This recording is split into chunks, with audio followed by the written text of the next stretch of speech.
अस्सलाम वालेकुम। मैं इस वक्त कराची से तकरीबन 350 किलोमीटर दूर सहराए थर में मौजूद हूँ। यहाँ मैं आपको नबी सल्लल्लाहु अलैहि वसल्लम के एक सहाबी से मंसूब क़ब्र की ज़ियारत भी करवाऊँगा और इस मकाम की लोकेशन भी बताऊँगा और हम इस पर तारीख़ी हवाले से कुछ गुफ्तगू भी करेंगे कि आया इस इलाके में किसी सहाबी रसूल सल्लल्लाहु अलैहि वसल्लम की से मंसूब क़ब्र की क्या पोजीशन है। तो आएँ मेरे साथ चलें।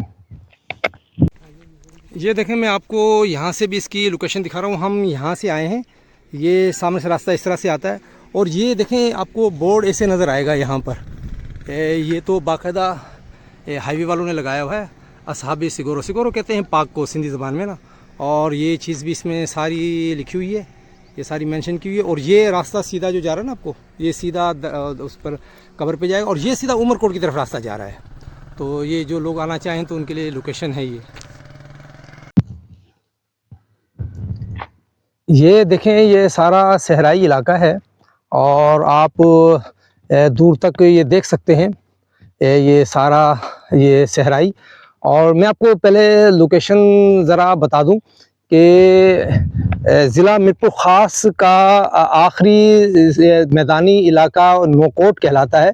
तो नौकोट से जब आप थोड़ा सा आगे जाएंगे तो वहाँ कोने पर मशहूर ताल किला है जो तालपुर दौर में तामीर किया गया था।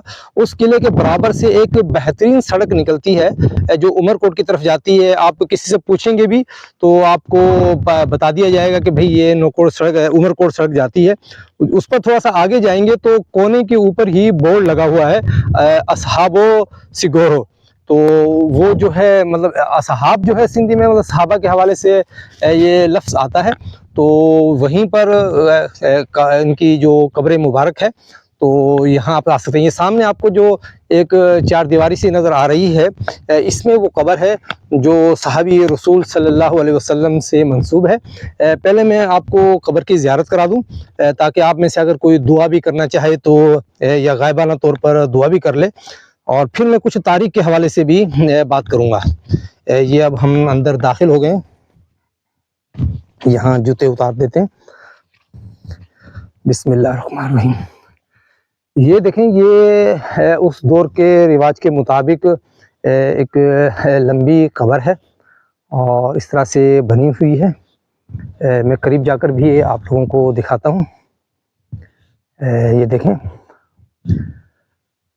कुछ लिखा हुआ नहीं है, मतलब कब्र पर कोई ऐसी निशानदेही नहीं है, कोई बोर्ड वगैरह या ऐसी चीज़ नहीं है। अच्छा, जो इसमें ईंटें वगैरह देखें आप, ये जो मैं आपको दिखा रहा हूँ, ये पुराने दौर की लगी हुई हैं, बहुत कदीम है। ये तो अभी कुछ अरसा पहले बनाई गई है। ये जो आपको नज़र आ रही है ना सीढ़ी जैसी, ये तो अभी बनाई गई हैं जबकि। अच्छा, इसकी कदामत का मैं आपको थोड़ा सा यहाँ से भी दिखा दूँ, इससे भी आपको अंदाज़ा हो जाएगा कि इस मकाम की कदामत देखें। यहाँ कुछ और कब्रें भी हैं, ये देखें, ये कब्रें हैं और इनकी ईंटें वगैरह आप देखें तो इस तरह से कुछ और कब्रें भी हैं यहाँ पर। ये तो ये कंपाउंड है और जिसमें ये कब्र मौजूद है। तो अगर आप चाहें कोई दुआ वगैरह करना तो वो भी आप कर लें।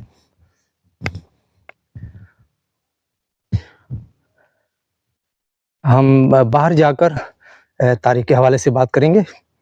ये आया जो सहाबा किराम से मंसूब कब्रें इस इलाके में हो सकती है, नहीं हो सकती है। अच्छा, यहाँ भी ये देखें, इस तरफ भी मेरी नज़र पड़ी है। ये देखें, ये भी एक देखें, इसकी तामीर से पता चलता है कि ये भी बहुत कोई कदीम कब्र है। ये देखें, ये ठीक है जी। मैंने आप लोगों को लोकेशन भी बता दी और इनकी कब्र मुबारक की भी मैंने ज़ियारत करा दी। अब हम ज़रा बाहर जाएं। अच्छा, ये जो गांव है ना, यहाँ हिंदू भील कबीले की अक्सरियत है और हिंदू ये जो कबीला है यहाँ, ये सदियों से यहाँ ये लोग आबाद हैं। भील आपको पता है कि सिंध के कदीम तरीन बासी हैं और ये लोग यहाँ सदियों से आबाद हैं। तो हमारी इनसे कुछ लोगों से यहाँ बात हुई, तो वो ये कहते हैं कि भी हम अपने बाप दादों से भी ये सुनते आए हैं कि यहाँ असहाब फ़कीर की कब्र है। और जिस तरह मैंने कहा कि असहाब सिंधी में जो ना सहाबा के उस हवाले से कहा जाता है, तो यानी कि एक ये मारूफ जगह है। अच्छा, अब सिंध में सहाबा के हवाले से आप ये देखें कि काज़ी अतहर मुबारकपुरी और इसहाक भट्टी ने हिंदुस्तान में कुछ 25 से 26 सहाबा की आमद का जिक्र किया है। अच्छा, ये सिंध में सहाबा की जो आमद शुरू हुई है वो हज़रत उमर फ़ारूक रज़ियल्लाहु ताला अन्हु के दौर से हुई है। उस समय जब ईरान फ़तह हुआ था तो मकरान के रास्ते छोटी-छोटी वो जंगी जो है लश्कर से आना शुरू हुए, चंग पार्टी कह लें आप उसको, और इस तरह से और सहाबा भी आना शुरू हुए। अच्छा, दूसरा जो इसमें जो एक रास्ता है वो गुजरात के रास्ते है। यहाँ से ये देख रहे हैं ना, मेरे ये पीछे का इलाका सारा चूँकि सहराई इलाका है, ये आगे जो है ना, ये अब हम जो जिस हद में खड़े हैं ये ज़िला मिठी की हद है, ठीक है ना। आगे फिर नगर पार्कर और फिर बॉर्डर लग जाता है और दूसरी तरफ जो है वो भारतीय रियासत गुजरात है। तो गुजरात से भी ये एक राहदारी रही है। ये सहरा का जो इलाका है ये काफ़िलों की राहदारी रही है। आपने बाद के दिनों में सुना होगा महमूद गजनवी जब सोमनाथ में आए, सोमनाथ भी जो यहीं था गुजरात की तरफ, तो उनका लश्कर भी यहीं से गुजरा था। इसी तरह से और बहुत सारे काफ़िले यहाँ से गुजरते रहे हैं। तो ऐन मुमकिन है कि कोई ऐसा कोई काफ़िला आया हो जिसमें कोई सहाबी रसूल भी हो और यहाँ उनका इंतकाल हो गया हो और यहाँ उनकी तदफीन कर दी हो। अच्छा, ये जो कब्र है, ये जिस तरह से मैंने आपको बताया कि गांव वाले कहते हैं कि हम अपनी नस्ल दर नस्ल देखते आए हैं, तो यानी कि सदियों पुरानी कब्र है।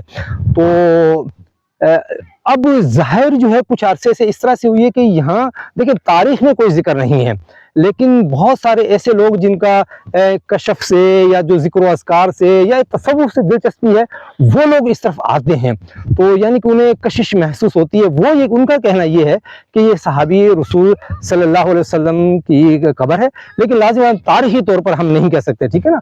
तो ये बात वाज़ेह है।